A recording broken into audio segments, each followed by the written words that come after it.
And there you have it. Oh, fleet week abound. The sound of the closing bell at the New York Stock Exchange. The Dow Jones Industrial Average snapped an 8-week streak of losses after closing the day up more than 500 points. The tech-heavy NASDAQ and S&P 500 also saw gains as well. NASDAQ capping off a strong week, up more than 3%, while the S&P 500 rose more than 2%. Now, with this week's success, both indexes snapped their own individual 7-week streak of losses. A lot to talk about here, and joining us now with more on this is Dan Ives. He is the managing director and senior equity analyst at Wedbush Securities. Dan, welcome, and thanks for being with us on a Friday before a holiday weekend. Let's talk about this. What's driving the market to close out the week? I think the biggest thing is the street views inflation potentially is peaking. And I think you're starting to now see on the 10-year yield at, I think, digestible levels. And there's more of a risk on right now.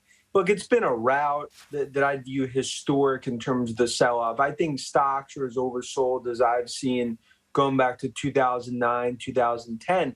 And I think you're starting to see investors put more on that risk on. And I think, in my opinion, this is we've bottomed is in the rearview mirror.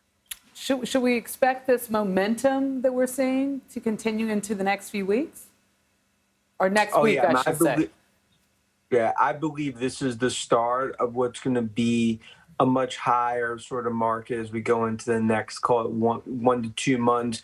Because right now, I mean, you already have a Fed of 50 bip and 50 bip in the next two meetings factored in. You have inflation, obviously starting now, seems like it's peaking. And also fundamentally, you look at a lot of these earnings, they've been better than feared. You put it all together, I think now investors are looking at both sides of the road, and it's time to cross in terms of risk on and starting to own more tech stocks.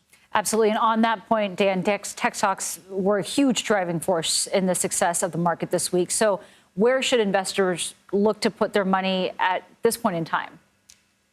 Look, I believe when I look at some of these stalwarts like Microsoft, Google, Apple, it's as oversold, like I've said, that I've seen in many years.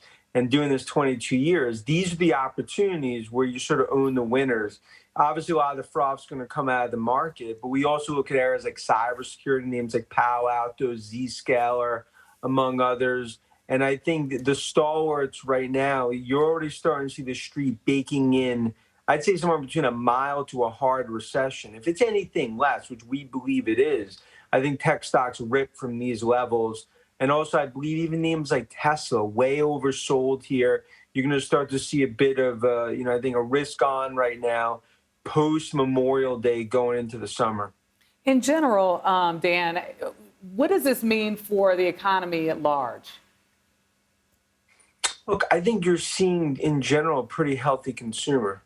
And you're seeing pretty healthy balance sheets on the enterprise. Now, obviously, inflation has been just eye-popping, and you're starting to see a slowdown in the economy. But what that fundamentally means is you're really starting to see a lot of the work for the Feds being done for them.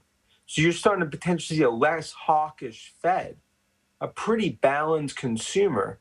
Unemployment, obviously, extremely strong in terms of what we're seeing from an employment perspective. So I think right now it's like the bark was worse than the bite in the near term. Obviously, this all has to play out. But again, there's also macro Rubik's Cube situation. You got a horrific situation in Ukraine. You got zero COVID in China. Any iota of positive news, the bears go back into hibernation mode.